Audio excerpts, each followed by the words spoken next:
সুপ্রভাত আমার প্রিয় নবম শ্রেণীর ছাত্ররা। আশা করি তোমরা সবাই বাড়িতে আছো, বাড়িতে থাকো, সাবধানে থাকো, সচেতন থাকো এবং মন দিয়ে পড়াশোনা করে যাও। আজকে আমি তোমাদেরই পাঠ্য একটি খুব সুন্দর গল্প নিয়ে আলোচনা করব। আসলে এটা কোনো ঠিক গল্প নয়, এটা হচ্ছে একটা রচনাংশ।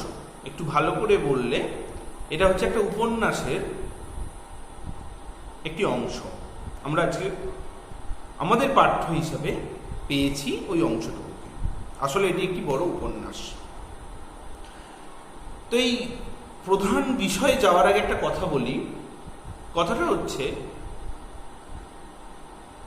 আজকে আমাদের যে পাঠ্য বিষয়, সেই পাঠ্য বিষয়টি যেটা প্রধান, যেটা আসলে যেটা বোঝাতে চাওয়া হচ্ছে গল্পের মধ্যে দিয়ে বা এই গল্পাংশের মধ্যে দিয়ে, সেটা হচ্ছে একটি নারী চরিত্রের নির্লোভ, সৎ এবং নীতিপরায়ণ যে চরিত্র, সেটাকে তুলে ধরা হচ্ছে এই গল্পে। নির্লোভ, সৎ এবং নীতিপরায়ণ একটা চরিত্রকে তুলে ধরা হচ্ছে। বিশেষত সেটা একটি একজন পিতৃহীনা বালিকা। একটা পিতৃহীনা বালিকার নির্লোভ, সৎ এবং নীতিপরায়ণ চরিত্রকে তুলে ধরা হবে এই গল্পাংশে। যদিও এই গল্পে একটি চরিত্রকে তুলে ধরা হয়েছে, সেই চরিত্রের মধ্যে দিয়েই গল্পের সমস্ত ঘটনাগুলো আবর্তিত হচ্ছে, মানে ওই চরিত্রটিকে কেন্দ্র করেই গল্পটি কিন্তু আগিয়েছে।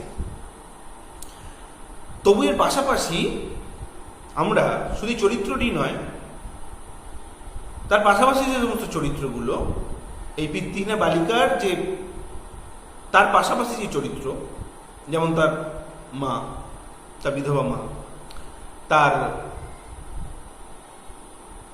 সাহায্যকারী একজন আমরা পাবো, হ্যাঁ, তার মধ্যে দিয়ে, এবং সমাজের আরো কিছু কিছু ঘটনা আমরা কিন্তু, বা সমাজের পরিস্থিতিটাও আমরা ফুটে উঠতে দেখব এই গল্পে। মানে সমাজের আসলে আমাদের এই যে মনুষ্য সমাজ, সেই সমাজের যে বাস্তব যে চরিত্রগুলো, সেগুলোকেও ফুটে উঠতে দেখব। হ্যাঁ, যে জায়গা জমি নিয়েও যে মকদ্দমা হতে পারে, হয়ে থাকে, এখনো হয়, তার কথা ফুটে উঠতে দেখব। একজন অসাধু ব্যবসায়ীকেও দেখব তার চরিত্র ফুটে উঠতে। সামগ্রিকভাবে আমরা একটা সুন্দর সমাজ পরিস্থিতিকে ফুটে উঠতে দেখব এই গল্পে। তবে সেটা কিন্তু অবশ্যই চরিত্রকে কেন্দ্র করে। কোন চরিত্র? একটি পিতৃহীনা বালিকার চরিত্রকে কেন্দ্র করে, তার যে নির্লোভ, সৎ এবং নীতিপরায়ণ যে মানসিকতা, যে চরিত্র, সেটাই আমাদের কিন্তু প্রধান আলোচ্য বিষয়। আজকে আমাদের যেটা পাঠ্য, এতক্ষণ কথাগুলো বললাম, সেই পাঠ্য গল্পাংশটি বা রচনাংশটি হচ্ছে রাধারানী। সেই গল্পাংশটির নাম হচ্ছে রাধারানী। কার লেখা? না, সাহিত্য সম্রাট বঙ্কিমচন্দ্র চট্টোপাধ্যায়ের লেখা। তাহলে আজকে আমাদের আলোচ্য বিষয় হচ্ছে রাধারানী। কার লেখা? সাহিত্য সম্রাট বঙ্কিমচন্দ্র চট্টোপাধ্যায় রচিত। এই গল্পটার একটা, এই গল্প, এই মানে এটা তো আসলে একটা উপন্যাস বঙ্কিমচন্দ্র চট্টোপাধ্যায়ের। এটি বঙ্কিমচন্দ্র চট্টোপাধ্যায়ের রাধারানী যে প্রধান উপন্যাস, সেই উপন্যাসের প্রথম পরিচ্ছেদটাই শুধু আজকে আমরা পড়ব। কি বললাম না, বঙ্কিমচন্দ্র চট্টোপাধ্যায়ের রাধারানী উপন্যাসের প্রথম পরিচ্ছেদটা আজকে আমরা পাঠ্য হিসাবে পেয়েছি। তো এই যে উপন্যাসটি, এই উপন্যাসটি রচনার পেছনে একটু ইতিহাস আছে। এটা আমরা কি পড়ে জানতে পারি? না, এটা আমরা জানতে পারি যদি আমরা বঙ্কিম জীবনীর দিকে একটু খেয়াল রাখি। রাধারানী উপন্যাসের প্রেক্ষাপট হিসাবে বঙ্কিম জীবনীতে একটা বিশেষ ঘটনার উল্লেখ আছে, যে এই কারণে হয়তো মানে ধারণা করা যেতে পারে যে এই জন্যই হয়তো লিখেছিলেন আমাদের ঔপন্যাসিক তথা সাহিত্য সম্রাট বঙ্কিমচন্দ্র চট্টোপাধ্যায়। কি সেই ঘটনা? না, গৃহবিগ্রহ রাধাবল্লভজিউর রথযাত্রা প্রতি বৎসর মহা সমারোহে সম্পন্ন হইত। কোথায় হতো না, এটা বঙ্কিম জীবনী থেকে আমি একটু বলছি। গৃহবিগ্রহ রাধাবল্লভজিউর রথযাত্রা প্রতি বৎসর রথযাত্রা দিনে হয়ে থাকে। রাধাবল্লভজিউর যে মন্দির ছিল বোঝা যাচ্ছে। পূজনীয় যাদবচন্দ্র তখন জীবিত। যাদবচন্দ্র হচ্ছে বঙ্কিমচন্দ্র চট্টোপাধ্যায়ের বাবা, জীবিত। বঙ্কিমচন্দ্র রথযাত্রার সময় ছুটি লইয়া গৃহে আসিয়াছিলেন। সেটা কত একটা সময়, সম্ভবত সেটা 1282 বঙ্গাব্দে, 1282 বঙ্গাব্দে রথযাত্রার সময় ছুটি নিয়ে গৃহে এসেছিলেন কে না, বঙ্কিমচন্দ্র চট্টোপাধ্যায়। রথে প্রচুর মানুষের ভিড় হয়েছিল, সেটা বোঝা যাচ্ছে যে রথে বহু লোকের সমাগম হইয়াছিল। সেই ভিড়ে একটি ছোট্ট মেয়ে হারাইয়া যায়। হ্যাঁ, এটা কিন্তু বঙ্কিম জীবনীতে লেখা আছে, মানে এটা সত্য একটা ঘটনা। সেই রথের দিনে একটি মেয়ে হারিয়ে যায়। তাহার আত্মীয় স্বজনের অনুসন্ধানার্থে বঙ্কিমচন্দ্র নিজেও কিছু চেষ্টা করেছিলেন। বঙ্কিমচন্দ্র নিজেও চেষ্টা করেছিলেন যাতে মেয়েটা তার বাড়ির লোককে খুঁজে পায়। এই ঘটনার 2 মাস পরেই রাধারানী লিখিত হয়। ঠিক আছে, তাহলে এই ঘটনার 2 মাস পরেই রাধারানী উপন্যাসটি লিখিত হয়। এবং আমরা বলতে পারি যে রাধারানী উপন্যাস রচনার পেছনে হয়তো এই কারণটাই হতে পারে। হ্যাঁ, তো আজকে আমাদের যেটা পাঠ্য বিষয়, সেই রাধারানী যে রচনাংশটি, সেই রাধারানী রচনাংশটি বঙ্কিমচন্দ্র চট্টোপাধ্যায় রচিত রাধারানী উপন্যাসের প্রথম পরিচ্ছেদ। ঠিক আছে, আমরা এবার একটু চলে যাই লেখক পরিচিতিতে। লেখক পরিচিতির জন্য আমি যেটা বেছে নিচ্ছি সেটা হচ্ছে তোমাদের যে পাঠ্য বই, সেই পাঠ্য বইয়ের শেষে অবশ্যই আছে, তোমরা জানো, একটু দেখবে সেখানটা কি আছে। বঙ্কিমচন্দ্র চট্টোপাধ্যায় জন্ম 1838, মৃত্যু 1894। জন্ম 24 পরগনার কাঁঠালপাড়ায়। বাংলা সাহিত্যের অন্যতম শ্রেষ্ঠ উপন্যাসিক বঙ্কিমচন্দ্র কলকাতা বিশ্ববিদ্যালয়ের প্রথম গ্র্যাজুয়েট। ভারতীয় জাতীয়তাবাদের অন্যতম পুরোধা, বন্দে মাতরম মন্ত্রের স্রষ্টা। ঠিক আছে, বন্দে মাতরম যে গান, সেখানে রচয়িতা, বন্দে মাতরম মন্ত্রের স্রষ্টা। প্রথম জীবনে সংবাদ প্রভাকরের পাতায় তার কবিতা প্রকাশিত হলেও তার উল্লেখযোগ্য রচনা ইংরেজিতে প্রথম কিন্তু প্রকাশিত হয়। সেটা হচ্ছে রাজমোহনস ওয়াইফ বলে এই নামে প্রকাশিত হয়, রাজমোহনস ওয়াইফ, তোমরা বড় হলে জানবে। 1865 খ্রিস্টাব্দে তার রচিত দুর্গেশ নন্দিনী উপন্যাস ভাষা সাহিত্যের ইতিহাসে একটি মাইল ফলক। উপন্যাস সাহিত্যের দিক দিয়ে বিচার করলে 1865 খ্রিস্টাব্দে দুর্গেশ নন্দিনী কে লিখছে, বঙ্কিমচন্দ্র চট্টোপাধ্যায়। এরপর একে একে প্রকাশিত হয় কপালকুণ্ডলা, মৃণালিনী ইত্যাদি উপন্যাস। সমকালীন বাংলা সাহিত্যের শ্রেষ্ঠ লেখক বঙ্কিমচন্দ্র 1872 খ্রিস্টাব্দে বঙ্গদর্শন নামে একটি মাসিক পত্র প্রকাশ করেন, যা বাংলা পত্রপত্রিকার সংস্কৃতিকে চমৎকৃত করে। বঙ্গদর্শন পত্রিকা 1872। বঙ্গদর্শনের নানা সংখ্যায় ছড়িয়ে আছে বঙ্কিমচন্দ্রের যে প্রবন্ধ এবং যুগান্তকারী সমস্ত উপন্যাসগুলো, যেমন বিষবৃক্ষ, চন্দ্রশেখর, রজনী, কৃষ্ণকান্তের উইল প্রভৃতি। 1882 খ্রিস্টাব্দে প্রকাশিত আনন্দমঠ উপন্যাসটি ভারতীয় জাতীয় আন্দোলনে উল্লেখযোগ্য ভূমিকা গ্রহণ করে। আনন্দমঠ এই উপন্যাসটি। হ্যাঁ, বাংলা সাহিত্যের ইতিহাসে শুধু উপন্যাস রচনাতেই নয়, বঙ্কিমের কিন্তু প্রবন্ধগুলো খুব গুরুত্বপূর্ণ এবং অবদান, এই প্রবন্ধের ক্ষেত্রে বঙ্কিমচন্দ্রের অবদানটা বাংলা সাহিত্যে খুব কিন্তু গুরুত্বপূর্ণ। লোকরহস্য, মুচিরাম গুড়ের জীবনচরিত, কমলাকান্তের দপ্তর, ইত্যাদি প্রবন্ধ গ্রন্থের মধ্যে লুকিয়ে আছে বঙ্কিমের মননের দীপ্তি।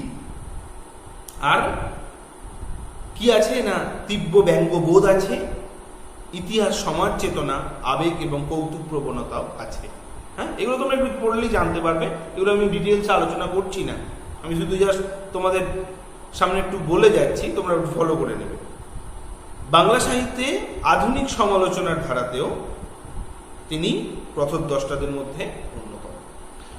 এই যে বঙ্কিমচন্দ্র চট্টোপাধ্যায়ের আমরা আজকে রাধারানী উপন্যাসটি, এই উপন্যাসের একটা অংশ পড়ছি, উপন্যাসের প্রথম পরিচ্ছেদ আজকে আমরা পড়ছি।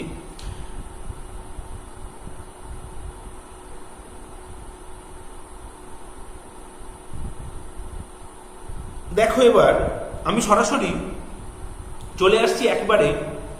প্রথমে একবার আমি কি করি না, উপন্যাসটাকে একটু ফাস্ট, আমি একটু তাড়াতাড়ি একটু পড়ে যাই এবং একটু অল্প অল্প ব্যাখ্যা করে যাই। আর প্রশ্নগুলো, শর্ট প্রশ্নগুলোকে আমি একটু ধরিয়ে ধরিয়ে দিয়ে যাচ্ছি। তারপর আমি প্রত্যেকটা যে গুরুত্বপূর্ণ প্রশ্নগুলো, সেই প্রশ্নগুলো তোমাদেরকে বলে দেবো। উত্তরগুলো খুব সহজ, গল্পটা কিন্তু খুবই একটু সহজ। আজকের আমাদের রচনাংশ কিন্তু খুবই সহজ, শুধু একবার ভালো করে শুনে নাও, প্রত্যেকটা উত্তর তোমরা নিজেরা দিতে পারবে। কিন্তু চরিত্রকেন্দ্রিক যে প্রশ্নগুলো হবে সেগুলো আমি একটু আলোচনা করে দেব, নামকরণ একটু বলে দেব। কি হয়েছে না দেখো, রাধারানী নামে এক বালিকা মাহেশের হ্রদ দেখিতে গিয়েছিল। খুব সহজ কথা, রাধারানী নামে এক বালিকা মাহেশের হ্রদ দেখতে গিয়েছিল। কেন হ্রদ দেখতে গিয়েছিল সেটা পরে জানবো।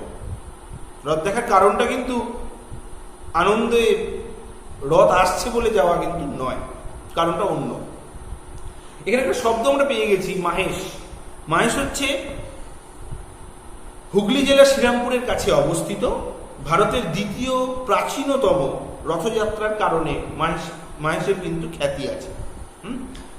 হুগলি জেলার শ্রীরামপুরের কাছে অবস্থিত, ঠিক আছে। সেই মাহেশের হ্রদ দেখিতে গিয়েছিল।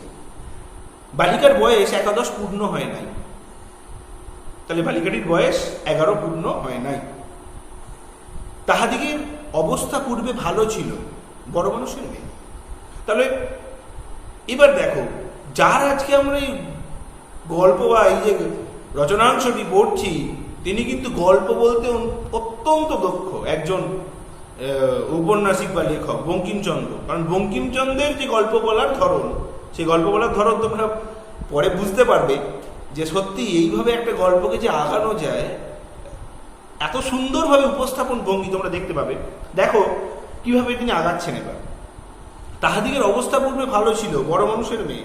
বড় মানুষের মেয়ে মানে হচ্ছে ধনী বা সম্পন্ন গৃহস্থের মেয়ে। কি হয়েছে, অবস্থা কিন্তু আগে ভালো ছিল, এখন কিন্তু নেই, সেটা বোঝা যাচ্ছে। তা কি হয়েছে, কিন্তু তাহার পিতা নাই। তাহার মাতার সঙ্গে একজন জ্ঞাতির একটা মোকদ্দমা হয়। তাহলে বোঝা যাচ্ছে যে এই যে আমরা রাধারানী নামের বালিকাটিকে পেলাম, সেই বালিকাটি পিতৃহীনা, তার বাবা নেই, তার বিধবা মা। তা কি হয়েছে, তার মায়ের সঙ্গে একজন জ্ঞাতির একটা মোকদ্দমা হয়। জ্ঞাতি মানে হচ্ছে এক গোত্রের বা বংশে জাত ব্যক্তি, একই গোত্রের বা বংশে জাত ব্যক্তি হচ্ছে জ্ঞাতি। তা সে জ্ঞাতির সঙ্গে মোকদ্দমা হয়। মোকদ্দমা মানে হচ্ছে মামলা, একটা মামলা হয়। কি নিয়ে মোকদ্দমা না, সর্বস্ব লইয়া মোকদ্দমা, সব কিছু নিয়ে, মানে বিষয় সম্পত্তি, মানে সব কিছু নিয়ে একটা মোকদ্দমা হয়েছে। মোকদ্দমাটি বিধবা হাইকোর্টে হারিল। যে মামলাটি হয়েছিল জ্ঞাতির সঙ্গে, সেই বিধবাটি হেরে গেল। হাইকোর্ট মানে রাজ্যের সর্বোচ্চ আদালত, রাজ্যের সর্বোচ্চ আদালতে হেরে গেল। কে হারলো না, রাধারানীর বিধবা মা। সে হারিবা মাত্র ডিগ্রিদার জ্ঞাতি, ডিগ্রিদার মানে হচ্ছে যিনি ফরমান কার্যকর করেন বা যিনি হুকুম কার্যকর করেন।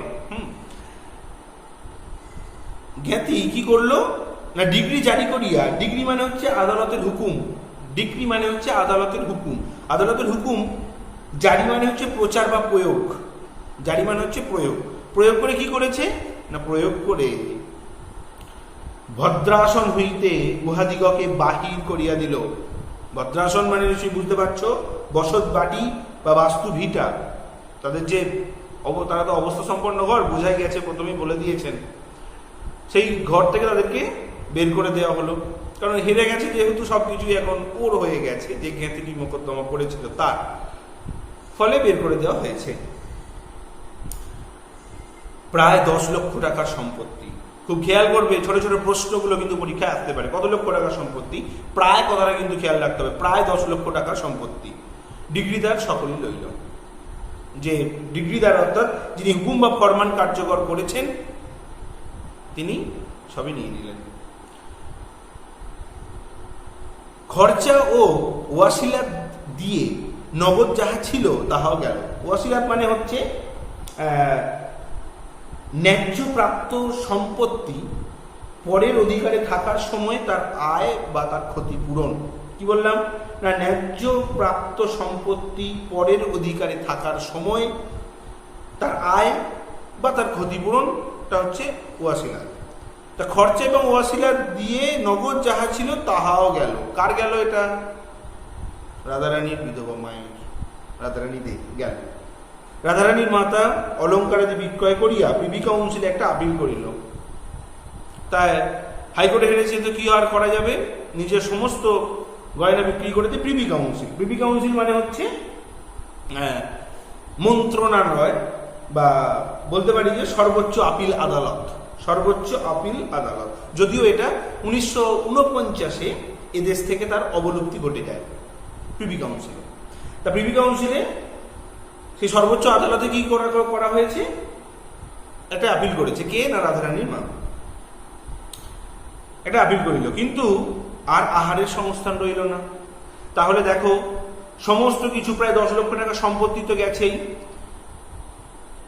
হাতে যা ছিল সেটাও গেছে, খরচা এবং ওয়াসিলাত বাবদ সবই গেছে, তারপরে যে গয়নাগুলো ছিল সেগুলো গেছে। ফলে এবার কি হলো না, আহারের সংস্থান রইল না, মানে আর খাদ্যের অবস্থা বা সঞ্চিত অর্থ কিছুই থাকলো না। বিধবা একটি কুটিরে আশ্রয় লইয়া কোনো প্রকারে শারীরিক পরিশ্রম করিয়া দিনপাত করিতে লাগিল। তাহলে একটা ছোট কুটির নিয়ে সেই বড় বাড়ি বা বাস্তুভিটে থেকে তাদেরকে তাড়িয়ে দেওয়া হয়েছে, ফলে তা বেরিয়ে এসে একটা ছোট কুটিরে আশ্রয় নিয়েছে এবং কোনো প্রকারে শারীরিক পরিশ্রম করে তাকে দিনপাত করতে হচ্ছে। কারণ আমরা দেখতে পাচ্ছি যে আরেকজন যে চরিত্র আছে এই বিধবার সঙ্গে, সেই রাধারানী, তার এখনো বয়স 11 পূর্ণ হয়নি, সম্পূর্ণ হয়নি। তারা সেই মেয়েটি আর কি কাজ করতে পারে? ফলে তার মাকেই পরিশ্রম করে সংসার চালাতে হচ্ছে। রাধারানীর বিবাহ দিতে পারিল না।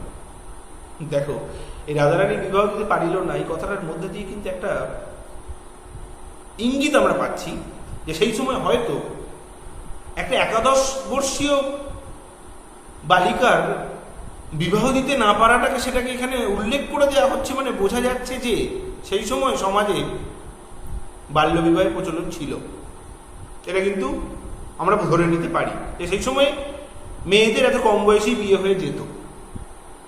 ঠিক আছে, তাহলে রাধারানী বিবাহ দিতে পারিল না, এটা একটা প্রশ্ন হয়, রাধারানী কেন বিবাহ দিতে পারিল না? পুরোটা লিখতে হবে, যে কে কোথায় তাদের ছিল, কি অবস্থা, জ্ঞাতির সঙ্গে যে মামলা মোকদ্দমা হয়, তারপর তাদেরকে যে বাড়ি থেকে তাড়িয়ে দেওয়া হয়েছে, তারা কোনো রকমে তার সমস্ত কিছু তার চলে গেছে, এমনকি নিজের শেষ সম্বল যে গয়নাগুলো ছিল সেগুলোও গেছে।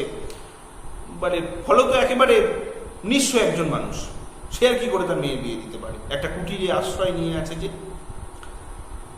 কিন্তু দুর্ভাগ্যক্রমে রথের পূর্বে রাধারানীর মা ঘোরতর পীড়িতা হইল। ঠিক আছে, কি হয় দেখো, যেখানে বাঘের ভয় সেখানেই সন্ধ্যা হয়, এখানেও তাই হয়েছে। তা এরকম একটা পরিস্থিতি, সেই পরিস্থিতিতে রাধারানীর মা আবার অসুস্থ হয়ে পড়েছে, ঘোরতর পীড়িতা হয়েছে। সেটা কোন দিন? রথের পূর্বে। এটা কিন্তু খেয়াল রাখতে হবে। সে কায়িক পরিশ্রমে, যে কায়িক পরিশ্রমে দিনপাত হইত তাহা বন্ধ হইল। শরীর খারাপ, কি করে কাজ করতে পারে মানুষটা? কাজ বন্ধ, সুতরাং আর আহার চলে না। একজনই মাত্র উপার্জন করছিল, সেটা হচ্ছে রাধারানীর মা, সে অসুস্থ, ফলে আর আহার ও জোগাড় করা যাচ্ছে না। মাতা রুগ্না, এই জন্য কাজে কাজে তাহার উপবাস। মায়ের শরীর খারাপ, তাই সে খেতে পারছে না, রাধারানীর জুটিল না বলিয়া উপবাস। কি সুন্দর দেখো বঙ্কিমচন্দ্রের লেখার ধরনটা, তোমরা শুধু খেয়াল করো যে মাতা রুগ্না মানে মাতা শরীর খারাপ, ভুগছে, তাই মানে পীড়িতা বা অসুস্থ, ফলে তার খেতে ভালো লাগছে না বা সে খেতে পারছে না। আর একটা ভাবে কি না, রাধারানী জুটিল না বলিয়া উপবাস। তার মা কাজে যেতে পারেনি, খাবার জুটবে কোথা থেকে, তাহলে খাবার জুটল না বলে এরও উপবাস, তাহলে দুজনেই না খেয়ে আছে। রথের দিন তাহার মা একটু বিশেষ হইল। রথের পূর্বে শরীর খারাপ হয়েছে, কিন্তু রথের দিনে কি হলো, আর একটু বেশ বাড়লো। হ্যাঁ, মানে একটু গুরুতর অর্থে এই কথাটা বোঝানো হচ্ছে, বিশেষ মানে বোঝা যাচ্ছে যে সেদিন অসুস্থতাটা আর একটু বাড়লো, পথ্যের প্রয়োজন হইল। এবার কিন্তু ওষুধ না হলে আর চলছে না, পথ্যের প্রয়োজন হইল। কিন্তু পথ্য কোথা? পথ্য মানে হচ্ছে যে রুগীর উপযুক্ত খাদ্য, রুগীর উপযুক্ত খাদ্য। কিন্তু সেই খাদ্য কোথায়, কি দিবে, তাই তো? সেই খাদ্য কোথায় পাবে, কি বা খেতে দেয় মাকে? রাধারানী কাঁদিতে কাঁদিতে কতকগুলি বনফুল তুলিয়া তাহার মালা গাঁথিল। দেখো, এখান থেকে রাধারানী চরিত্রে একটা আমরা গুণ কিন্তু এখানে পাচ্ছি, যে তার মাতৃভক্তি এবং দায়িত্ব বোধ কতটা। মা অসুস্থ, তাই সে কি করেছে এবার দেখো, তার মাথায় একটা বুদ্ধি এসেছে যে বনফুল তুলি, ফুল তুলে একটা মালা গাঁথি। তুলে কি করব, মনে করিল যে এই মালা রথের হাটে বিক্রয় করিয়া দু একটি পয়সা পাইব, তাহাতেই বার করতে হইবে। তাহলে এই বনফুলের মালাগুলো গেঁথে নিয়ে আমি রথের মেলায় যাব, সেখানে গিয়ে এই দু একটি পয়সা পাবো বিক্রি করে, এবং তাতেই মার আমি উপযুক্ত খাদ্য এবং ওষুধ কিনতে পারবো। একটা কিন্তু কথা খেয়াল রাখবে যে রাধারানী ঠিক কত পয়সা উপার্জন হবে বলে মালা গেঁথেছিল, দু একটি পয়সা পাইব, এটা কিন্তু লেখা আছে। কিন্তু রথের টান অর্ধেক হইতে না হইতেই বড় বৃষ্টি আরম্ভ হইল। ভাগ্যের এরকমই পরিহাস।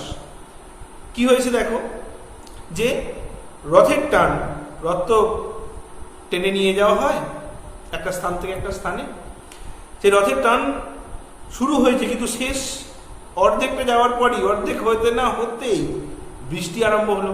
বৃষ্টি হলে কে আর ভেজে, সবাই চলে যাচ্ছে। বৃষ্টি দেখিয়া লোক সকল ভাঙিয়া গেল। রথের মেলায় যা লোক হয়েছিল সব লোক ভেঙে গেল বৃষ্টির কারণে। মালা কেউ কিনিল না, বৃষ্টিতে যে যার বাড়ি চলে গেছে, মেলায় লোক নেই, কেউ কিনিল না। রাধারানী মনে করিল যে আমি একটু না হয় ভিজিলাম, বৃষ্টি থামিলেই আবার লোক জমিবে, কিন্তু বৃষ্টি আর থামিল না। তা রাধারানী কিন্তু দেখো তার অল্প বুদ্ধিতে সে ভেবেছে যে আমি একটু না ভিজেই গেলাম, তাতে কি হয়েছে, যদি আবার বৃষ্টি থামে, যদি আবার রথের মেলায় লোক জমা হয়, তাহলে তো আমার মালাটা বিক্রি হবে, আমি মায়ের জন্য পথ্য জোগাড় করতে পারবো। ফলে সেই ভেবে দাঁড়িয়ে রইল, কিন্তু ভাগ্য ছাড়ল না। কি হলো, বৃষ্টি আর থামিল না, লোকও আর জমিল না, লোকও জমল না, আর বৃষ্টিতে থাকছেই। সন্ধ্যা হইল, রাত্রি হইল, বড় অন্ধকার হইল। দেখো বঙ্কিমচন্দ্রের যে লেখার বৈশিষ্ট্য, সন্ধ্যা হইল, রাত্রি হইল, অন্ধকার হইল। আস্তে আস্তে পট কিরকম পরিবর্তন হয়ে যাচ্ছে, ঘোরতর অন্ধকার হয়ে গেছে। এবার অগত্যা রাধারানী কাঁদিতে কাঁদিতে ফিরিল। অগত্যা মানে হচ্ছে আর কিছু, কোনো উপায় নেই, কোনো গতি নেই, তাই তো, কোনো উপায় আর নেই। ফলে মানুষের যখন কোনো উপায় থাকে না, আর কি থাকে, কান্না ছাড়া। ফলে এইরকম একটা মেয়েকে কাঁদতে কাঁদতে বাড়ি ফিরতে হচ্ছে। এবার এই যে কান্নাটাকে এবার এখানে কি সুন্দর ব্যাখ্যা করছেন দেখো বঙ্কিমচন্দ্র। অন্ধকার, পথ কর্দমময়, পিচ্ছিল, কিছুই দেখা যায় না। বর্ষাকালের রাত মানে তো বুঝতেই পারছ, কারণ রথ হয় কবে, আষাঢ়ের রথ, আষাঢ় শ্রাবণ 2 মাস নিয়ে বর্ষাকাল। ফলে সেই অন্ধকার, পথ কর্দমময়, পিচ্ছিল, কিছুই দেখা যাচ্ছে না। তাহাতে মুষলধারে শ্রাবণের ধারাবহী বর্ষিতে ছিল। তাহলে তাতে মুষলধারে কি হচ্ছে, একেবারে বাড়ি বর্ষণ হচ্ছে, মানে একদম অবিরাম শ্রাবণের ধারা ঝরছে। এখানে বৃষ্টিটাকে বোঝানো হচ্ছে। এই যে শ্রাবণের ধারাটা ঝরে পড়ছে মুষলধারে অবিরাম ভাবে, এটার সঙ্গে কিসের তুলনা করা হচ্ছে দেখো। মাতার অন্নাভাব মনে করিয়া তদাপেক্ষাও রাধারানীর চক্ষু বাড়ি বর্ষণ করিতেছিল। শ্রাবণের ধারায় জল তো পড়ছে, শ্রাবণের ধারায় তো সেটা মানে শ্রাবণের ধারায় তো বৃষ্টি পড়ছে, মুষলধারে বৃষ্টি হচ্ছে, কিন্তু মায়ের অন্নাভাব, মায়ের জন্য খাবার জোগাড় করা হলো না, অসুস্থ মায়ের জন্য খাবার জোগাড় করা হলো না, এই জন্য রাধারানীর চোখ দিয়ে যে জলটা পড়ছিল সেটা হচ্ছে শ্রাবণের ধারার থেকেও অনেক বেশি। এখানে এটা বোঝানো হচ্ছে যে রাধারানীর চোখ দিয়ে পড়া জলটা শ্রাবণের ধারার থেকেও অনেক যেন বেশি ঝরে পড়ছে তার চোখ দিয়ে। রাধারানী কাঁদিতে কাঁদিতে আছাড় খাইতেছিল, কাঁদিতে কাঁদিতে উঠিতেছিল। দেখো কাঁদছে, মানে তুমি যদি চোখ বুঝে ভাবো, বঙ্কিমচন্দ্রের গল্প বলার ধরনটা দেখো। কাঁদতে কাঁদতে আছাড় খাচ্ছে, কাঁদতে কাঁদতে উঠছে রাধারানী, আবার কাঁদিতে কাঁদিতে আছাড় খাইতেছিল, আবার পড়ে যাচ্ছে, কর্দমময়, বোঝা যাচ্ছে না, পিচ্ছিল, হাঁটতে পারছে না, আছাড় খাচ্ছে। দুই গণ্ড বিলম্বী ঘন কৃষ্ণ অলোকাবলী বহিয়া। এবার দেখো, গণ্ড বিলম্বী মানে হচ্ছে গাল বেয়ে পড়া, ঘন কৃষ্ণ মানে ঘোর কালো, আর এই যে অলোকাবলী মানে হচ্ছে কেশরাশি। ঠিক আছে, তাহলে দুই গণ্ড বিলম্বী ঘন কৃষ্ণ অলোকাবলী বহিয়া,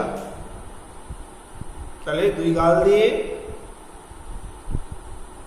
পড়া যে ঘোর কালো চুল বা কেশরাশি, কবরী বহিয়া, কবরী মানে হচ্ছে খোঁপা, বহিয়া বৃষ্টির জল পড়িয়া ভাসিয়া যাইতেছিল, মানে পুরো ভিজছে রাধারানী। তথাপি রাধারানী সেই এক পয়সার বনফুলের মালা বুকে করিয়া রাখিয়াছিল, ফেলে ফেলে আছাড় খাইতেছিল, উঠিতেছিল, সে ভিজছে, কষ্ট হচ্ছে, কাঁদছে, কিন্তু সেই এক পয়সার বনফুলের মালাটা রাধারানী বুক থেকে কিন্তু সরায়নি, সেটাকে ধরেই রেখেছে। বোঝা যাচ্ছে যে এটা, এই কথাটা বলার মধ্যে দিয়ে বোঝা যাচ্ছে যে তার একাগ্রতাটা, তার মায়ের প্রতি ভালোবাসাটা, তার দায়িত্ব বোধটা, এটা কিন্তু আমরা বুঝতে পারছি। এমতো সময় অন্ধকারে অকস্মাৎ কি আসিয়া রাধারানীর ঘাড়ের উপর পড়িল। দেখো, এই সময় যখন এরকম ঘটছে, সেই সময় রাধারানীর এই অন্ধকার এরকম অবস্থায় বৃষ্টি হচ্ছে, রাধারানী পড়ছে, আছড়ে পড়ছে, কাঁদছে, আবার উঠছে, সেই সময় রাধারানীর ঘাড়ের উপর এসে পড়েছে। রাধারানী এতক্ষণ উচ্চ স্বরে ডাকিয়া কাঁদে নাই, শুধু তার চোখ দিয়ে জলটাই পড়ছিল। এবার কি হলো, এক্ষণে উচ্চ স্বরে কাঁদিল। এই সবে সে কি করলো না, এবার সে মানে এমন সময় সে উচ্চ স্বরে উঁচু গলায় বা চিৎকার করে কেঁদে উঠল। যে ঘাড়ের উপর আসিয়া পড়িয়াছিল সে বলিল, কে গা তুমি কাঁদো? যে ঘাড়ের উপরে সে পড়েছিল সে বলছে, কে গা তুমি কাঁদছো? কে তুমি কাঁদছো? পুরুষ মানুষের গলা, কিন্তু কণ্ঠস্বর শুনিয়া রাধারানীর রোদন বন্ধ হইল। তাহলে বোঝা যাচ্ছে যে কণ্ঠস্বরটার মধ্যে এমন একটা বিষয় ছিল, এমন একটা হয়তো সহানুভূতি ছিল, যে দরদ ছিল, যেটা দেখে রাধারানীর মতো অল্প বুদ্ধির একটা মেয়ে সে কান্নাটা থামিয়ে দিয়েছে। বুঝতে পেরেছে যে এ আজ যাই হোক, হয়তো এর থেকে আমার কোনো ক্ষতির সম্ভাবনা নেই, হ্যাঁ, ভয় পাওয়ার কিছু নেই। রাধারানীর রোদন বন্ধ হইল। রাধারানী চেনা লোক নহে, কিন্তু বড় দয়ালু লোকের কথা রাধারানীর ক্ষুদ্র বুদ্ধিটুকুতে ইহা বুঝিতে পারিল। তাহলে যে লোকটা এসে ঘাড়ে পড়েছে রাধারানী, হয়তো সে লোকটা চেনা নয়, কিন্তু সে লোকের কণ্ঠস্বরটা শুনে রাধারানীর মনে হয়েছে যে লোকটা বড় দয়ালু লোক। রাধারানীর এই ছোট্ট বুদ্ধিতেও, এই অল্প বুদ্ধিতেও সে কিন্তু এটা বুঝতে পেরেছে। রাধারানী রোদন বন্ধ করিয়া বলিল, আমি দুঃখী লোকের মেয়ে। সরাসরি বলে দিয়েছে যে আমি একজন দুঃখী লোকের মেয়ে। তা কি হয়েছে তারপর দেখো, আমি দুঃখী লোকের মেয়ে, আমার কেহ নাই, কেবল মা আছে। আমার কেউ নেই, আমার মা আছে। সে পুরুষ বলিল, তুমি কোথায় গিয়েছিলে, তুমি কোথায় গিয়েছিলে যেরকম অন্ধকার রাত্রে ফিরছ? রাধারানী বলছে, আমি রথ দেখিতে গিয়েছিলাম, বাড়ি যাইব, অন্ধকারে বৃষ্টিতে পথ পাইতেছি। তাহলে আমি রথ দেখতে গিয়েছিলাম, অত কিছু ভেঙে বলেনি, রথ দেখিতেই গিয়েছিল বলে দিয়েছে, এবং অন্ধকারে আমি পথ ঠিক খুঁজে পাচ্ছি না। পুরুষ বলিল, তোমার বাড়ি কোথায়? রাধারানী বলিল, শ্রীরামপুর। প্রশ্ন হইল, খেয়াল রাখবে। রাধারানী বলিল, শ্রীরামপুর। সে ব্যক্তি বলিল, আমার সঙ্গে আইসো, আমিও শ্রীরামপুর যাইব। আমার সঙ্গে এসো, আমিও শ্রীরামপুর যাব। চলো, কোন পাড়ায় তোমার বাড়ি তাহা আমাকে বলিয়া দিও, আমি তোমাকে বাড়ি রাখিয়া আসিতেছি। আমিও শ্রীরামপুর যাচ্ছি, তোমার কোথায়, তোমার কোন পাড়ায় বাড়ি আমাকে বলো, আমি তোমাকে রেখে আসছি। বড় বিছল, তুমি আমার হাত ধরো, নহিলে পড়িয়া যাইবে। এবার এখানে এই যে চরিত্র, এই যে পথিক চরিত্রটি এসেছে, তারও কিন্তু চরিত্রের আমরা কতগুলো গুণ দেখতে পেলাম। সেও কিন্তু একজন দুর্যোগে পড়া একটা মেয়েকে সাহায্য করছে। সেও কিন্তু দয়ালু একজন ব্যক্তি, পরোপকারী মানসিকতা তার কিন্তু আছে, এটা কিন্তু আমরা বুঝতে পারছি। এই রূপে সে ব্যক্তি রাধারানীকে লইয়া চলিল, রাধারানীর হাত ধরে যাচ্ছে। অন্ধকারে সে রাধারানীর বয়স অনুমান করিতে পারে নাই, কিন্তু কথার স্বরে বুঝিয়াছিল যে রাধারানী বড় বালিকা। আবার একটা কথা, 11 বৎসর পূর্ণ হয় নাই, এরকম একটা বালিকাকে বলা হচ্ছে বড় বালিকা। হ্যাঁ, এখন রাধারানীর হস্ত ধরায়, হস্তস্পর্শে জানিল রাধারানী বড় বালিকা। তার আগে মোটামুটি গলার স্বর অনুমান করে ধরেছিল যে এটা একটি বড় বালিকা, বড় মেয়ে, কিন্তু হাত ধরে এবার বুঝতে পারলো একটি বড় মেয়ে। তখন সে জিজ্ঞাসা করিল, তোমার বয়স কত? তোমার বয়স কত? দেখো, রাধারানী বলছে 10-11 বছর। রাধারানী আবার বলছে তার বয়স কত? 10-11 বছর। তোমার নাম কি? রাধারানী বলছে রাধারানী। আচ্ছা, রাধারানী বানানটা একটু খেয়াল রাখবে, রয়াকা মধ্যাহ্নয়ে দীর্ঘী। হ্যাঁ রাধারানী, তুমি ছেলে মানুষ, একেরা রথ দেখিতে গিয়েছিলে কেন? তাই তো। এবার দেখো, জানার কৌতূহল হচ্ছে যে একটা মেয়ে অন্ধকারে এইভাবে রাত্রে রথ দেখে ফিরছে কেন, একা সে গিয়েছিল কেন? স্বভাবতই প্রশ্ন আসতেই পারে, প্রশ্ন করেছে। তা কি হয়েছে এবার? তখন সে কথায় কথায় মিষ্টু মিষ্টু কথাগুলি বলিয়া সেই 1 পয়সার বনফুলের মালার সকল কথাই বাহির করিয়া রইল। এখানে আর বলার প্রয়োজন রইল না যে সে আসলে কোন গল্পটা রাধারানীর কাছ থেকে জানলো বা কোন কথাটা। না, রাধারানীর মা অসুস্থ, তার খাদ্যের বা পথ্যের জোগাড়ের জন্য রাধারানী বনফুলের মালা গেঁথে রথে বিক্রি করতে গিয়েছিল। প্রচন্ড বৃষ্টি হয়েছিল, রথ ভাঙিয়ে গিয়েছিল, সেই জন্য মালা বিক্রি হয় নাই। অপেক্ষা করা সত্ত্বেও লোক জমেনি, বৃষ্টি থামেনি, ফলে তাকে ফিরতে হচ্ছে অন্ধকারে। এই সমস্ত ঘটনাটা সব কিন্তু বলে দিল রাধারানী। কাকে? ওই যে প্রতীকটিকে বা অচেনা মানুষটা। শুনিল যে মাতার পথ্যের জন্য বালিকা এই মালা গাঁথিয়া রথহাটে বেচিতে গিয়াছিল, রথ দেখিতে যায় নাই, সে মালাও বিক্রয় হয় নাই, এক্ষণে বালিকার হৃদয়ের মধ্যে লুক্কায়িত আছে। তাহলে কি হয়েছে না, সে বুঝে গেল যে সে আসলে রথ দেখতে যায়নি, সে আসলে মায়ের পথ্যের জোগাড় করার জন্য রথের মেলায় ফুলের মালা বিক্রি করতে গিয়েছিল, এবং বৃষ্টির জন্য বিক্রি হয়নি। তার প্রমাণ এটাই, বিক্রি হয়নি তার প্রমাণ এটাই, তার সে এখনো বুকের মধ্যে সেই 1 পয়সার ফুলের মালাটাকে আগলে রেখেছে। তখন সে বলিল, আমি একছড়া মালা খুঁজিতেছিলাম। দেখো, এখানে কিন্তু একটা আত্মপ্রচার বিমুখ একটা চরিত্রকে আমরা পাবো, যে নিজেকে অপরের কাছে বড় করতে চাইছে না। যে বলতে পারতো, ও তোমার এরকম অবস্থা, তাহলে নাও এই কটা টাকা রাখো, এরকম কিন্তু নয়। দেখো কি বলছে না, আমি একছড়া মালা খুঁজিতেছিলাম, তাই তো। হট করে অন্ধকারে দেখা হয়ে গেছে, সেই দেখা হয়ে যাওয়ার সত্ত্বে তাকে পৌঁছে দিচ্ছে বাড়িতে, সেই সময় আবার মালার দরকার। আসলে লোকটি পরোপকারী মানসিকতার একজন মানুষ। একছড়া মালা খুঁজিতেছিলাম, আমার বাড়িতে ঠাকুর আছে, তাহাকে পড়াইব, আমার বাড়িতে ঠাকুর আছে তাকে পড়াবো, মালা খুঁজছি না। রথের হাট শীঘ্র ভাঙিয়ে গেল, তাই মালা কিনিতে পারি নাই। তুমি মালা বেচো তো আমি কিনি। খুব সহজ কথা। আমিও মেলায় গিয়েছিলাম মালা কিনতে, কিন্তু রথের মেলা খুব তাড়াতাড়ি ভেঙে গেল, সেই জন্য মালা কেনা হয়নি। তুমি যদি এখন আমাকে বিক্রি করো এই মালা, আমি তাহলে কিনি। রাধারানীর আনন্দ হইল। রাধারানী এরকম আনন্দ, তাই তো? কারণ যে পয়সাটা পাবে সেই পয়সা দিয়ে মায়ের পথ্য জোগাড় হবে, মালাটা বিক্রি হচ্ছে। কিন্তু ভাবিল যে এবার দেখো, এখানে আবার রাধারানী চরিত্র। কি চরিত্র? না, রাধারানীর যে একটা গুণ, যে মানুষটা আমাকে এত উপকার করছে, আমার হাত ধরে আমাকে বাড়ি পৌঁছে দিচ্ছে, তার সঙ্গে মালার দাম নেবো কি করে, এই যে ভাবছে, এই ভাবাটাই একজন কাজ, তাই তো? তাহার কাছে দাম লইব কি প্রকারে? এত যত্ন করিয়া হাত ধরিয়া যে অন্ধকারে বাড়ি লইয়া যাইতেছে, তাহার কাছে দাম লইব কি প্রকারে? দেখো, মানে বাস্তব বুদ্ধি সম্পন্ন একজন মেয়ে কিন্তু রাধারানী। তা নইলে মা খেতে পাবে না, তা নিই। আবার কি ভাবলো যে যদি আমি টাকাটা নিই, যদি টাকাটা আমি না নিই তাহলে মা খেতে পাবে না, তাই নিয়েই নিই। তাই সে টাকাটা নিল। কি হলো? এইভাবে রাধারানী মালা এই যে সমবিবাহিনীকে দিল। সমবিবাহিনী শব্দের অর্থ হচ্ছে পথের সঙ্গী।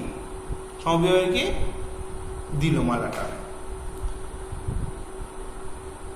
সমবিবাহিনী বলিল, ইহার দাম 4 পয়সা, এই লও। সে নিজেই কিন্তু দাম ঠিক করে দিয়েছে, এই নাও 4 পয়সা বলে দিয়ে দিয়েছে। কত দিয়েছে? 4 পয়সা বলে দিয়েছে। কিন্তু সমবিবাহিনী বলিল, এই বলিয়া মূল্য দিল। রাধারানী বলিল, এ কি পয়সা? এ কি পয়সা?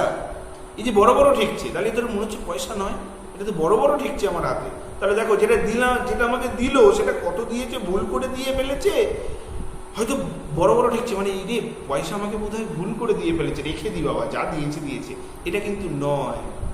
দেখো, এই যে বড় বড় ঠেকছে, বেশি নেওয়ার মানসিকতা কিন্তু নেই, তাই তো? দেখতে পাচ্ছি লোভ কিন্তু নেই। ডবল পয়সা দেখিতেছ না, 2টা বই দিই নাই। যে সাহায্য করছে তারও কিন্তু লক্ষ্য হচ্ছে ও টাকাটা নিই, ওর তার এই কটা টাকায় তাদের উপকার হোক চাইছে চরিত্রটি। সে বলছে, আরে ডবল পয়সা, 2টো পয়সা আছে, সেই জন্যে 2টো বই দিই নাই, ঠিক আছে? দেখেছ না, মানে 2টোর বেশি দিইনি। রাধারানী বলছে, তখন দেখো তবুও কিন্তু সন্দেহ যাচ্ছে না। তা এই যে অন্ধকারও চকচক করছে, তাই তো? পয়সায় তো 2-4 পয়সা, কিন্তু অন্ধকারে চকচক করার কথা নয়, তো নিশ্চয়ই টাকাও।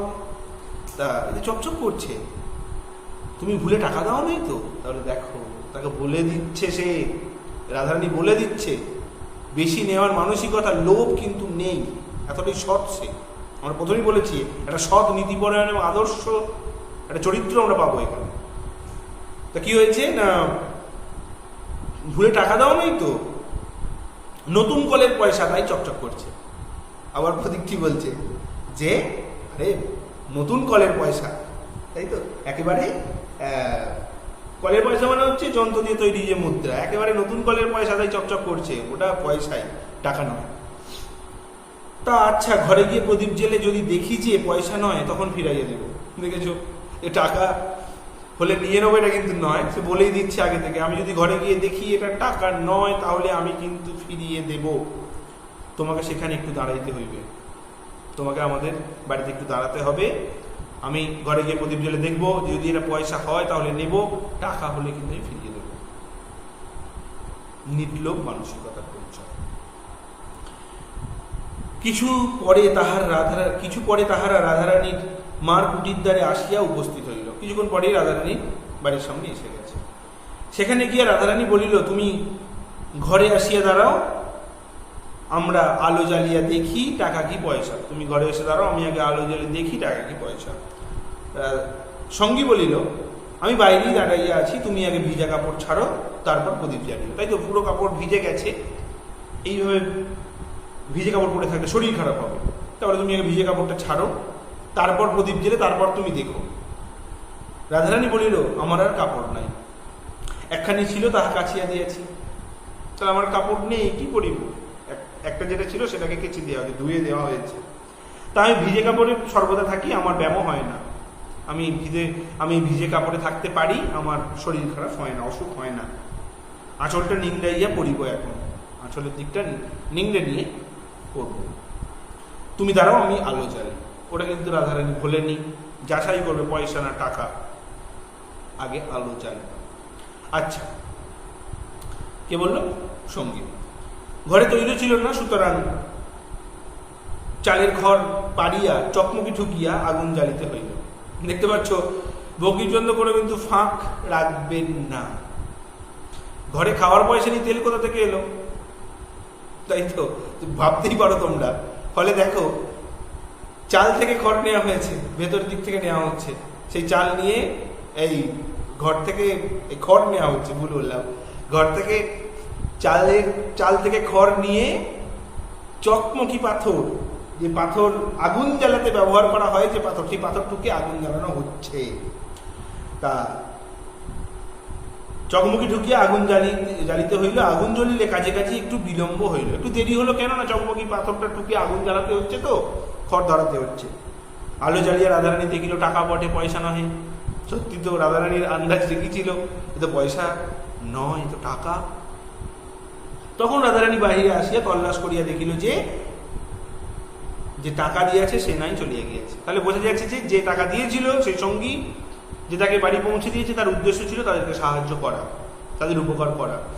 ফলে রাধারানী যখনই জানতে পারবে যে এটা টাকা, ফলে তখন সে ফিরিয়ে দেবে, তাই সে নিজে আগে থেকেই চলে গেছে। রাধারানী তখন বিষণ্ণ বদনে কি করলো না, একটা ম্লান মুখ, যেহেতু সে টাকাটা তাকে দেওয়া হলো না, বেশি পয়সা নেওয়া হয়ে গেছে, সব কথা মাকে বলল। মুখ পানে চাহিয়া রইল, সকাতনে বলিল, মা এখন কি হবে? তাই তো দেখো, এখন কি হবে? এটা যে এগুলো কারা ভাবছে? ভাবে কেউ? ভেবেছে রাধারানী। সে নির্লোভ, সে সব।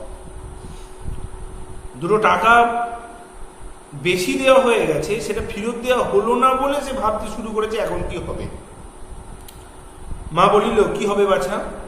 সে কি আর না জেনে টাকা দিয়েছে? তাই তো, যে টাকাটা পকেট থেকে বের করে দিচ্ছে সে কি আর না জেনে দিচ্ছে? ফলে সে দাতা আমাদের দুঃখ শুনিয়া দান করিয়াছে। খুব ভালো কথা, সে দুঃখ শুনিয়া দান করেছে টাকাটাকে। আমরাও ভিখারি হইয়াছি, দান গ্রহণ করিয়া খরচ করি। আমাদেরও অবস্থা এখন ভালো নয়, তাই সে যে দানটা করেছে সেটাকে গ্রহণ করি এবং খরচ করি। কে বলল? রাধারানী মা। তাহারা এইরূপ কথাবার্তা কহিতেছিল। এমতো সময়ে কে আসিয়া তাহাদের কুটিরের আগর ঠেলিয়া কি করেছে দেখো। এবার আগর মানে হচ্ছে দরজা হিসেবে ব্যবহৃত যে ঝাঁপ, দরজা হিসেবে ব্যবহৃত যে ঝাঁপ, সেই আগর ঠেলিয়া সরগোল উপস্থিত হলো, ডাকাডাকি করছে আর কি। রাধারানী দ্বার খুলিয়া দিল, মনে করিল যে সেই তিনিই বুঝি আবার ফিরিয়ে আসিয়াছেন। সেই সঙ্গী ব্যক্তি বোধহয় ফিরে এসেছে টাকা নিতে। পোড়া কপাল, তিনি কেন? পোড়ার মুখো কাপড়ে মিনছে, তাই তো। এই পোড়ার মুখো মানে মুখ পোড়া। কেন বলা হচ্ছে পরে বুঝতে পারবে। এখানে একটা আমরা সমাজের ব্যবসায়ী চরিত্রকে দেখতে পাবো, যে বেশি পয়সা ঠকিয়ে নেয় মানুষের কাছ থেকে। কাপড়ে মিনছে মানে হচ্ছে কাপড় ব্যবসায়ী। তাহলে পোড়ার মুখো কাপড়ের ব্যবসায়ী, এই আবার কেন এমন সময়? রাধারানীর মার কুটির বাজারের অনতি দূরে, মানে বাজারের খুব একটা দূরে না, কাছেই। তাহাদের কুটিরের নিকটই পদ্মলোচন সাহার কাপড়ের দোকান। তাহলে যে ব্যবসায়ী এসেছিল তার নাম পদ্মলোচন সাহা। পদ্মলোচন খোদ পোড়ার মুখো কাপড়ে মিনছে। পদ্মলোচন সাহা নিজেই এসছে। একজোড়া নূতন কুঞ্জদার শাড়ি, কুঞ্জদার কি নিয়ে এসেছে না, শান্তিপুরে কাপড় হাতে করিয়া আনিয়াছে। কি করেছে? একজোড়া মানে দুটো নূতন কুঞ্জদার শান্তিপুরে কাপড়, ভালো করে খেয়াল রাখবেন, আনিয়াছিল। এখন দ্বার খোলা পাইয়া তাহা রাধারানীকে দিল। দরজা খোলা, রাধারানীর হাতে দিল। বলিল, রাধারানী এই কাপড়। রাধারানী বলল, মা আমার কিসের কাপড়? এই তো আমার আবার কোথায়, কে দিল কাপড়? পদ্মলোচন সাহা সে বাস্তবিক পোড়ারমুখ কিনা তাহা আমরা সবিশেষ জানি না। রাধারানীর কথা শুনিয়া কিছু বিস্মিত হইল, বলিল, কেন? এই যে বাবু এখনই আমাকে নগদ দাম দিয়া বলিয়া গেল যে এই কাপড় এখনই ওই রাধারানীকে দিয়ে এসো। তাহলে বুঝতে পারছি নিশ্চয়ই কোন রাধারানী একটা কাপড়কে ধুয়ে দিয়ে, তার একটাই কাপড়, সেটাকেই সে পরে। এটা কে জেনেছে? সেই সঙ্গী ব্যক্তি, সেই নিশ্চয়ই কাপড়টা দিয়েছে, বোঝা যাচ্ছে। ফলে এইমাত্র একজন আমাকে নগদ টাকা দিয়ে কাপড়গুলো দিয়ে বললো রাধারানীকে দিয়ে আসতে। রাধারানী তখন বলিল, ওমা সেই গো, সেই তিনি কাপড় কিনে পাঠিয়েছেন। হ্যাঁ গো পদ্মলোচন, ওই তো সেই ব্যক্তি কাপড় কিনে পাঠিয়েছেন। রাধারানীর পিতার সময়ে পদ্মলোচন ইহাদের পিতার সময় হইতে পদ্মলোচন ইহাদের কাছে সুপরিচিত। তাহলে বুঝতে পারছি যে পদ্মলোচন সাহার কাপড়ের দোকানের সঙ্গে লেনদেন কিন্তু অনেক দিন ধরেই, রাধারানীর বাবার সময় থেকেই। তা কি হলো, অনেকবারই ইহাদিগের নিকট যখন সুদিন ছিল তখন 4 টাকার কাপড়ে শপথ করিয়া 8 টাকা 12.5 আনা এবং আর 2 আনা মুনাফা লইত। তাহলে 2 আনা, তাহলে বোঝা যাচ্ছে যে প্রায় 8 টাকা 14.5 আনা করে পয়সা নেওয়া হতো। কে নিত 8 টাকা 14.5 আনা? ক টাকার কাপড়ে? 4 টাকার কাপড়ে। কে নিত? পোড়ারমুখা কাপড়ে মিনছে পদ্মলোচন সাহা। 4 টাকার কাপড়কে 4 টাকার কাপড়ের দাম বিক্রি করছে কত দামে? 8 টাকা 14.5 আনা। হ্যাঁ পদ্মলোচন, বলি সেই বাবুটিকে চেনো? পদ্মলোচন বলিল, তোমরা চেনো না? রাধারানী বলল, না। পদ্মলোচন বলছে, আমি বলি তোমাদের কুটুম্ব, আমি তো চিনি না। আমি ভেবেছি তোমাদের বোধহয় কোনো কুটুম্ব হবে, তোমাদের আত্মীয় হবে, আমি তো চিনি না। তারপর কি হলো? যাহা হোক, পদ্মলোচন 4 টাকার কাপড় আবার মায় মুনাফায় 8 টাকা 14.5 আনায় বিক্রয় করিয়াছিল। তাই অধিক কথা কহিবার প্রয়োজন নয় বিবেচনা করিয়া প্রসন্ন মনে দোকানে ফিরিয়া গেল। কত কথার দরকার কি? আমি 4 টাকার কাপড়টা 8 টাকা 14.5 আনা পেয়ে গেছি, ডবল লাভ আমার। তাহলে অত কথার দরকার নেই, পয়সা পেয়ে গেছি যখন, আনন্দ মনে ফিরে যাচ্ছে পদ্মলোচন সাহা দোকানে। সমাজের একটা ব্যবসায়ী চরিত্রকে আমরা দেখতে পেলাম, অসাধু ব্যবসায়ী চরিত্র। এদিকে রাধারানী প্রাপ্ত টাকা ভাঙাইয়া মায়ের পক্ষের উদ্যোগের জন্য বাজারে গেল। সেই যে টাকাটা দিয়ে গেছিল ফুলের মালার দাম বাবদ, সেই টাকাটা ভাঙিয়ে কি করেছে না, মায়ের প্রত্যেক জোগাড় করছে। আর কি হলো, বিক্রয় করিয়াছে, বাজার করিয়া তেল আনিয়া প্রদীপ জ্বালিল, মার জন্য যৎকিঞ্চিত রন্ধন করিল। হ্যাঁ, মার জন্য অতি সামান্য বা সামান্য রান্না করলো। তেল আনিয়া প্রদীপ জ্বালিল, তেল কিনে এনে প্রদীপ জ্বাললো। স্নান পরিষ্কার করিয়া মাকে অন্ন দিবে এই অভিপ্রায়ে ঘর ঝাড় দিতেছিল। তাহলে রান্না হয়ে গেছে, বাজার থেকে জিনিসপত্র কিনে রান্না হয়েছে, প্রদীপ এনে এই প্রদীপ জ্বালা হয়েছে, এবং তারপর কি হলো না, মাকে খেতে দেবে বলে ঘর ঝাঁট দিচ্ছে। ঝাঁটাইতে গিয়ে একখানা কাগজ কুড়াইয়া পাইল, হাতে কুড়িয়া তুলিল। এ কি মা? মা দেখিয়া বলিল, একখানা নোট। আবার একখানা নোটও কিন্তু পড়ে আছে। রাধারানী বলিল, তবে তিনি ফেলিয়া গিয়াছেন। তাহলে সেই মানুষটি নিশ্চয়ই এই নোটটা ভুল করে হয়তো তার পকেট থেকে পড়ে গেছে, ফেলে গেছে। মা বলিল, হ্যাঁ তোমাকে দিয়া গিয়াছেন, দেখো তোমার নাম লেখা আছে, দেখো তোমার নাম লেখা আছে। কেন নামটা লিখে দিতে গেল হঠাৎ? না, যাতে এরকম একটা দরিদ্র অবস্থার বালিকা সে একটা নোট পেল কোথা থেকে, যদি তাকে লোক এটাকে চোরা নোট বলে সন্দেহ করে, সেই জন্যে কি করেছে, চোরা নোট বলে যাতে কেউ রাধারানীকে সন্দেহ না করে, সেই জন্য নোটের উপর রাধারানীর নাম লিখে দিয়েছে। এবং সাথে সাথে কার নাম লেখা আছে? যে ব্যক্তি টাকাটা দিয়েছে তার নামও লেখা আছে। সেটা আমরা পরে দেখতে পাবো। তোমার নাম লেখা আছে, রাধারানী বড় ঘরের মেয়ে, একটু অক্ষর পরিচয় ছিল, সে পড়িয়া দেখিল তাই বটে লেখা আছে। এখানে আরেকটা কথা আমরা জানতে পারলাম যে সেই সময় কিন্তু মেয়েদের লেখাপড়ারও প্রচলন ছিল।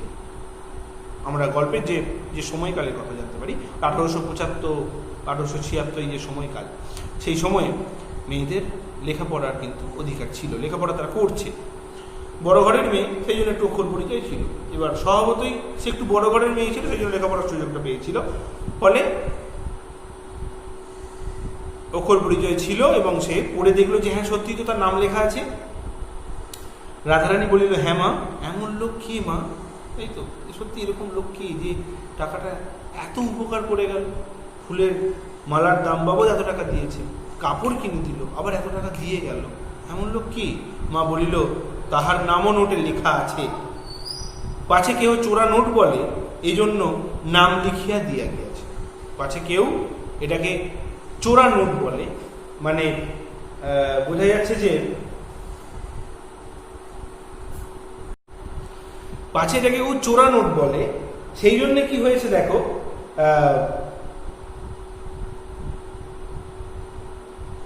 নোটে নিজের নামও লিখে দিয়েছে, যে নোটটা দিয়েছে সে নাম লিখে দিয়েছে। কি লেখা আছে না, এই জন্য নাম লিখিয়া দিয়া গিয়েছে, তাহার নাম রুক্মিণী কুমার রায়। বানানটা খেয়াল করবে, রয় হর্ষ কয়ে ময়ে হর্ষই মধ্যাহ্নয় দীর্ঘি কয় সময়কার রয় অন্তস্থ, রুক্মিণী বানানটা খেয়াল করবে, রুক্মিণী কুমার রায়। তাহলে এতক্ষণ যে ব্যক্তিটি সাহায্য করছিল তার নাম রুক্মিণী কুমার রায়।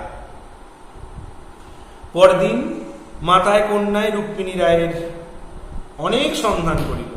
এত সন্ধান করার কি দরকার ছিল? তাদের কাছে ছিল, আসলে তারা সৎ, তারা নির্লোভ, তাই তো। মানুষের বেশি পয়সা নেওয়া তাদের মানসিকতা নেই, তাই তারা করছিল, তাই তো। তারা যদি এটা মনে করতো যে গেছে গেছে বাবা, ভালো হয়েছে, টাকা পেয়েছি, এখন খরচ করি, এটা কিন্তু নয়। অনেক সন্ধান করিল, কিন্তু শ্রীরামপুরে বা নিকটবর্তী কোনো স্থানে রুক্মিণী কুমার রায় কেহ আছে এমতো কেউ সন্ধান পাইল না। তাহলে বুঝতে পারছো যে লোকটি কিন্তু সাহায্য করবে বলেই হয়তো যেন হঠাৎ করে দেখা হয়ে গিয়েছিল। সে কিন্তু বলেছিল যে আমার শ্রীরামপুরেই বাড়ি, তোমাদের দিকেই যাব, কিন্তু আসলে তার বাড়ি ওখানে নয়। তাই কোনো সন্ধানই পাওয়া গেল না। নোটখানি তাহারা ভাঙাইল না, তুলিয়া রাখিল, তাহারা দরিদ্র কিন্তু লোভী না। তাহলে নোটটা তারা খুঁজে পেল না, তো কি হয়েছে, নোটটা কিন্তু তারা ভাঙালো না। একদিক থেকে দেখতে গেলে তাদের নোটটা ভাঙানোর কোনো দরকার নেই, কারণ তাদের প্রয়োজন অনেকটাই মিটে গেছে, যেটা দিয়ে গেছে। আর একটা কথা, লোকটারই যে নোটটা পড়ে গেছে সেটা তার সঙ্গে আগে তাকে ফিরিয়ে দেওয়া হোক, এটা একটা মানসিকতা। তারা দরিদ্র হতে পারে কিন্তু লোভী নয়। এই লাইনটা দিয়ে পরীক্ষা প্রত্যেক বছর প্রশ্ন আসে, এটা কিন্তু খেয়াল রাখবে। তারা দরিদ্র হতে পারে, লোভী নয়। কেন তারা দরিদ্র হতে পারে, লোভী নয়, এই কথাটা বলা হয় যদি বুঝতে পারছো যে তারা দরিদ্র, তারা আহারের সংস্থান করার মতো অবস্থা তাদের নেই, কিন্তু একদম বলা যায় যে ভাগ্যের জোরেই হয়তো একটা নোট এসে রাস্তায় পড়ে আছে, ফেলে দিয়ে গিয়েছিল একটি মানুষ, কিন্তু সেই নোটটা যার, তাকে ফিরিয়ে দেওয়া গেল না, তাই তো। এবং ফিরিয়ে দেওয়া যায়নি বলে তারা খরচ করে দেয়নি, ফলে নোটটি তারা রেখে দিল, তাই তো। তারা দরিদ্র কিন্তু তাদের মধ্যে লোভ নেই। যদি সত্যিই লোভ থাকতো তাহলে কেউ এইভাবে খুঁজতে পেরোতো? তারা খরচ করে ফেলতো টাকাটা, তাকে আর খোঁজারও প্রয়োজন মনে করতো না। হ্যাঁ, কিন্তু এই রাধারানীর মা আর রাধারানী, এরা দরিদ্র কিন্তু লোভী। এটা নির্বাচিত অংশ লেখাই আছে রাধারানীর উপন্যাসের প্রথম পরিচ্ছেদ। এই মোটামুটি খুব সুন্দর একটি উপস্থাপনা বঙ্কিমচন্দ্র চট্টোপাধ্যায়। অত্যন্ত উনি ভালো গল্প বলেন, এটা কিন্তু বলেছে এই কথা। এখান থেকে যে প্রশ্নগুলো আসে, প্রশ্নগুলো একটু চটপট তোমরা, গুরুত্বপূর্ণ প্রশ্নগুলো আমি একটু বলে দিই, শুনে নাও। সেটা হচ্ছে যে একটা প্রশ্ন হয়, রাধারানীর বিবাহ দিতে পারিল না। একটু ভালো করে শুনবে, তোমরা নিজেরাই উত্তর লিখতে পারবে। কেন দিতে পারল না? খুব সহজ প্রশ্ন, নিজেরা পারবে। রাধারানীর বিবাহ দিতে পারিল না, রাধারানীর বিবাহ দিতে না পারার কারণ আলোচনা করো, একটা প্রশ্ন। আচ্ছা, একটা প্রশ্ন হচ্ছে মোকদ্দমাটি বিধবা হাইকোর্টে হারিল। কি নিয়ে মোকদ্দমা? তাতে হেরে বিধবার অবস্থা কেমন হয়েছিল? এটা একটা প্রশ্ন। আর একটা প্রশ্ন হয়, রাধারানীর মায়ের এরকম দৈন্যদশার কারণ কি? আচ্ছা, আরেকটা প্রশ্ন হয়, রাধারানীর ক্ষুদ্র বুদ্ধিটুকু ইহা বুঝিতে পারিল। কি বুঝিতে পারিল? যে ওই যে কথাটা, যে লোকটা এসে তার গাড়ির উপর পড়েছে, এই লোকটা বড় দয়ালু, তার কণ্ঠস্বর শুনি বোঝা যাচ্ছে। এই জায়গাটা একটু তোমায় লিখতে হবে। আর একটা প্রশ্ন হয়, তাহাতেই মার পথ্য হইবে। হ্যাঁ, এখানে প্রসঙ্গ ব্যাখ্যা করো। আরেকটা হচ্ছে, অগত্যা রাধারানী কাঁদিতে কাঁদিতে ফিরিল। কেন রাধারানীকে কাঁদতে কাঁদতে ফিরতে হচ্ছিল? খুব সহজ প্রশ্ন, কোনো অসুবিধা নেই, ফিরতে পারবে। আরেকটা প্রশ্ন হয় এখানে, রাধারানী মাহেশের রথ দেখতে যাওয়ার কারণ কি ছিল? খুব ভালো প্রশ্ন, একটু দেখবে। আরেকটা হচ্ছে, রাধারানী বিবাহ দিতে পারিল না, এটা তো দেখবে। এই মোটামুটি প্রশ্ন। কিন্তু কণ্ঠস্বর শুনিয়া রাধারানীর রোদন বন্ধ হইল। রাধারানী কেন কাঁদছিল এবং তা বন্ধ হওয়ারই কারণ আলোচনা করো। এটা একটা প্রশ্ন, খুব সহজ প্রশ্ন, একটু খেয়াল করলেই হবে। আর একটা প্রশ্ন আছে, মা এখন কি হবে? বক্তাকে এ কথা বলার কারণ কি? এটা একটা প্রশ্ন। তুমি দাঁড়াও, আমি আলো জ্বালি, আলো জ্বালার কারণ কি? এটা একটা প্রশ্ন। পদ্মলোচন সাহা ইহাদের কাছে সুপরিচিত, কেন সুপরিচিত ছিল? এটা একটা প্রশ্ন। আচ্ছা, নোটখানি তাহারা ভাঙাইল না, কেন ভাঙালো না? নোটখানি তারা কেন ভাঙালো না? এটা একটা প্রশ্ন। তাহারা দরিদ্র কিন্তু লোভী নহে, মন্তব্যটি ব্যাখ্যা করো। তারা দরিদ্র কিন্তু লোভী নহে, মন্তব্যটি ব্যাখ্যা করো। আচ্ছা, এই যে নোটখানি তাহারা ভাঙাইল না, তুলিয়া রাখিল, তাহারা দরিদ্র কিন্তু লোভী নহে, মন্তব্যটি ব্যাখ্যা করে, ব্যাখ্যা যদি করতে পারে, তাৎপর্য বিশ্লেষণ করতে বলা হয়, পারবে, কোনো অসুবিধা নেই, গল্পের ছলে সুন্দর লেখা যায়। আর একটা প্রশ্ন হয়, আমরা ভিখারি হইয়াছি, দান গ্রহণ করিয়া বাঁচি, এ দান গ্রহণ করিয়া খরচ করি। কে বলেছে? এটার মন্তব্যের আলোকে প্রসঙ্গ যদি ব্যাখ্যা করতে বলে, করতে হবে। আমরা ভিখারি হয়েছি, এটা বলেছে রাধারানীর মা। কেন বলেছে নিশ্চয়ই বুঝতে পেরেছ। এবার যে প্রশ্ন, সেটা হচ্ছে রাধারানীর চরিত্র। রাধারানীর চরিত্র প্রধান গুণ হচ্ছে, প্রথম হচ্ছে মাতৃভক্তি, তাই তো? কারণ মায়ের পথ্যের জন্যই তাকে মালা তৈরি করে সে বিক্রি করতে যাচ্ছে, এবং মায়ের কথাতেই সে রুক্মিণী রায়ের কাছ থেকে মালা বিক্রি করে পাওয়া অতিরিক্ত অর্থ গ্রহণে রাজি হচ্ছে। সে কিন্তু মাকে খুব ভালোবাসে, তাই তো? মায়ের খাবার জোগাড় হলো না বলে সে প্রচন্ড কাঁদছে, তাই তো? মায়ের জন্য ছিল মাতৃভক্তি, এটা কিন্তু লিখতে হবে। আর একটা হচ্ছে দায়িত্ববোধ। বয়স অল্প হলেও মায়ের অসুস্থতার সময়ে খাবার জোগাড় করা একটা দায়িত্ববোধ। তাহলে দুটো গুণ পেলাম, একটা মাতৃভক্তি, একটা দায়িত্ববোধ। আর একটা হচ্ছে নীতিবোধ ও সততা। এই পয়েন্টে লিখতে হবে, নীতিবোধ ও সততা। না, এই নীতিবোধ ও সততা হচ্ছে রুক্মিণী রায়ের রেখে দেওয়া নোটটা সে ভাঙায়নি, এটা কিন্তু খেয়াল রাখতে হবে। সৎ বলেই তাকে ফেরত দেওয়ার কথা ভেবেছে। আর একটা হচ্ছে বিবেচনাবোধ, তাই তো? বিবেচনাবোধ কোনটা? না, অন্ধকারে যে মানুষটা আমার হাত ধরে আমাকে বাড়ি পৌঁছে দিচ্ছে, যে উপকার করছে, তার সঙ্গে মালার আমি দাম নেব কি করে? এটা, এই যে বিবেচনাবোধ, এই জায়গাটা লিখতে হবে। আর একটা হচ্ছে সেবা পরায়ণতা। মায়ের জন্য পত্র জোগাড় করা, বাজার করা, রান্না করা, খেতে দেওয়া, ঘর পরিষ্কার করা, একটা সেবা পরায়ণতা আমরা কিন্তু পাচ্ছি। তাহলে কি কি গুণ পেলাম? মাতৃভক্তি, তারপর পেলাম দায়িত্ববোধ, তারপর পেলাম নীতিবোধ ও সততা, তারপর পেয়েছি বিবেচনাবোধ, আর পেলাম সেবা পরায়ণতা। ঠিক আছে? পথিক চরিত্র। এবার পথিক চরিত্রের কি গুণ আমরা পাবো? প্রথমেই পাবো যেটা, সেটা হচ্ছে দয়ালু এবং পরোপকারী। সে যেভাবে এরকম একটা বিপদে রাধারানীকে বাঁচিয়ে দিল, তাকে বাড়ি পৌঁছে দেওয়া, ফুলের মালার দাম বাবদ একটু টাকা বেশি দেওয়া, আবার পদ্মলোচন সাহার কাছ থেকে কাপড় কিনে দেওয়া, আবার নোট ফেলে যাওয়া, সব মিলিয়ে বোঝা যাচ্ছে যে তিনি একজন উদার মনস্ক মানুষ এবং পরোপকারী, দয়ালু। আর একটা হচ্ছে আত্মপ্রচার বিমুখ। তিনি কিন্তু নিজের প্রচার নিজে করছেন না, যে এই নাও তোমাকে টাকা দিলাম, এটা কিন্তু নয়। সে সাহায্য করেছে, কিন্তু সরাসরি তাকে জানতে দেয়নি, রাধারানীকে বুঝতে দেয়নি যে আমি তোমাকে এখন সাহায্য করছি। আমি দেখো মানে সে এমনভাবে আচরণ করেছে যেন সে মানে জানতেই পারেনি টাকা দিয়ে ফেলেছে, এরকম ব্যাপার। ফলে আত্মপ্রচার বিমুখ একজন মানুষ। আর এটা হচ্ছে বাস্তব বুদ্ধি সম্পন্ন। কেন বাস্তব বুদ্ধি সম্পন্ন? নোটটা ফেলে রেখে গেলে, এই যে নোটটা ফেলে রেখে যাচ্ছে, সেই নোটটা ফেলে রেখে সেই নোটটা রাধারানী কুড়িয়ে পাওয়ার পর সেটাকে যখন খরচ করতে যাবে, তখন কেউ যদি চোরা নোট বলে সন্দেহ করে, সেই জন্যে যে নোটটা দিচ্ছে সেই দাতার নাম এবং যে পাচ্ছে দুজনেরই নাম লেখা আছে নোটে। এটা একটা বাস্তব বুদ্ধির পরিচয়। তাহলে কি কি পেলাম? দয়ালু এবং পরোপকারী, আর পেলাম আত্মপ্রচার বিমুখ, আর পেলাম বাস্তব বুদ্ধি সম্পন্ন একজন মানুষ। কার না? রুক্মিণী কুমার। আচ্ছা, সেকালের সমাজ জীবন, সম্পত্তি নিয়ে বিবাদ পাবো, গ্রাম বাংলা দারিদ্রতার ছবি পাবো, ব্যবসা, যে অসৎ ব্যবসা ভিত্তির কথা জানতে পারবো, মেয়েদের অবস্থার কথা জানতে পারবো ইত্যাদি। তোমরা এগুলো আলোচনা আমি করে দিয়েছি, প্রত্যেকবার খেয়াল করলে উত্তরগুলো লিখতে পারবে।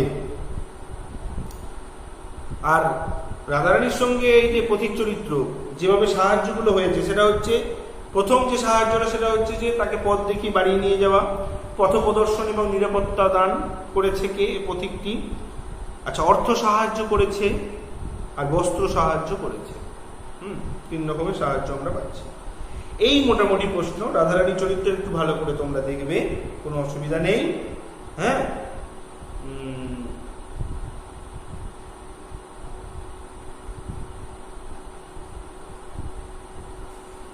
আসলে এই গল্পের মধ্যে দিয়ে দারিদ্র সত্ত্বেও রাধারানীর পরিবারের সততা এবং নির্লোভ মানসিকতা আমরা কিন্তু পাবো। ওই যে লাইনটা, তারা দরিদ্র কিন্তু লোভী নয়, পরিবারের সততা এবং নির্লোভ মানসিকতার পরিচয় কিন্তু আমরা পাবো। আমরা এই গল্পে যেমন একদিকে পাবো অসাধু ব্যবসায়ী পদ্মলোচন সাহার মতো মানুষকে, আবার একদিকে পাবো ভালো মানুষ সমাজের রুক্মিণী কুমার রায়ের কথাও কিন্তু আমরা পাবো। এই কথাগুলো একটু খেয়াল রাখতে হবে। খুব সহজ একটি গল্প, কোনো অসুবিধা নেই। যেভাবে বললাম ভালো করে একটু শুনলে তোমাদের কিন্তু কোনো প্রশ্নই আটকাবে না। আর যেটা বলার বিষয়, স্কুল খুললে এ বিষয় নিয়ে আরও আলোচনা করব আমি। তোমরা যে প্রশ্নগুলো বললাম সেই প্রশ্নগুলোকে একটু ভালো করে তৈরি করার চেষ্টা করো, তাহলেই হবে। আর তোমাদের বিগত সালে যে প্রশ্নগুলো সেগুলোকে একটু ফলো করো, তাহলেই হবে। ঠিক আছে? আর স্কুল খুললে এই বিষয় নিয়ে আলোচনা করব। ঠিক আছে? ধন্যবাদ সকলকে। সবাই ভালো থাকবে, সুস্থ থাকবে।